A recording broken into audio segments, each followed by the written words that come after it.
What's going on, ladies and gentlemen, and welcome back to Fudge Muppet. It's Michael here with a brand new Fallout 4 Is It Worth It video. Today we're going to talk about the perk called Basher. As the name suggests, Basher is a perk that affects the damage of bashing with guns in Fallout 4.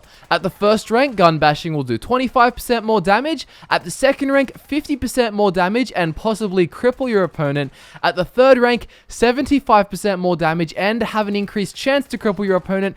And at the fourth rank, gun bashing will do double damage, have an increased chance to cripple your opponent, and it may also inflict a critical hit. So having a look at those chances, at rank 2, you'll have an 11% chance to cripple the limb you strike. Rank 3 increases this to a 16% chance, and at rank 4 you'll have a 15% chance to cause that bonus critical damage. Now, as you may or may not know, gun bashing is all reliant on how much strength you have. So if you have low strength, your bash isn't going to do a lot of damage. However, if you want to get the Basher perk to make your gun bashing do more bashing damage, you're going to need 8 strength. This is by far one of the biggest problems with this perk, and why I'm going to say that Basher is not worth it in Fallout 4. It can be made to work, but if you're playing for efficiency, it's just not worth it. So here's why. If you have 8 strength and you want to use melee attacks, use a melee weapon. The melee weapon will do a lot more damage than a gun bash would,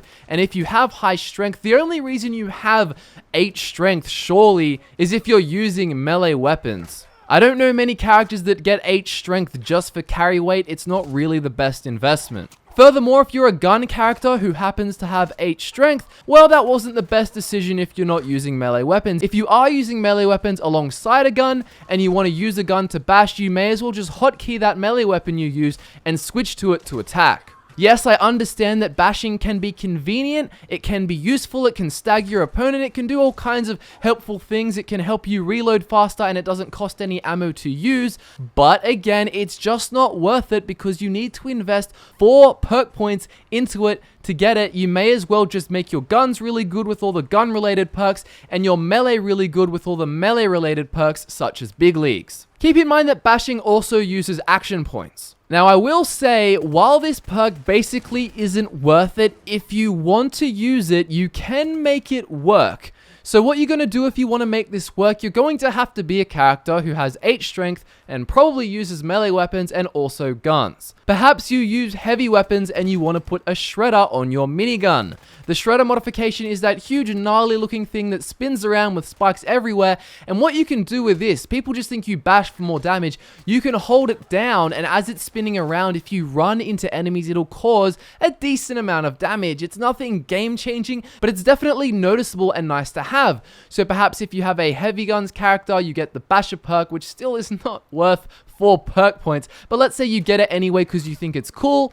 You have the shredder on your minigun and you shoot enemies, and as you shoot them, you charge in and run into them and cause heaps of damage, then yeah, it can be cool. Another way it can be improved is through the better criticals perk, as this will make you do 2.5 times as much critical damage when you have all the ranks. But again, what I'll say about this is that there's only a 15% chance to get a critical hit.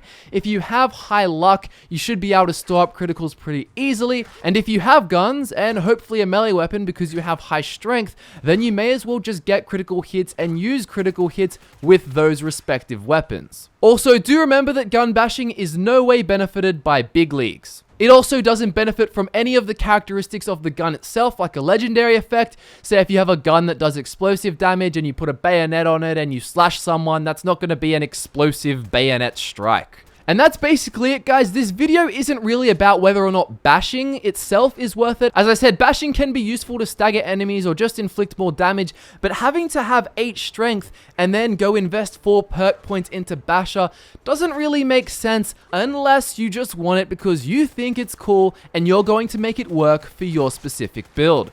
I hope this video helped you out, and I want to thank you for watching it. Do subscribe if you love Fallout 4. We're going to have heaps of Fallout 4 content coming your way, including some extra discussions, which we haven't had a lot of recently, but of course you'll have all the Fallout 4 builds and stuff like that. Go follow us on Snapchat if you want to get a look into our personal lives, and I look forward to seeing you all again soon, ready to nerd out with some more Fallout 4.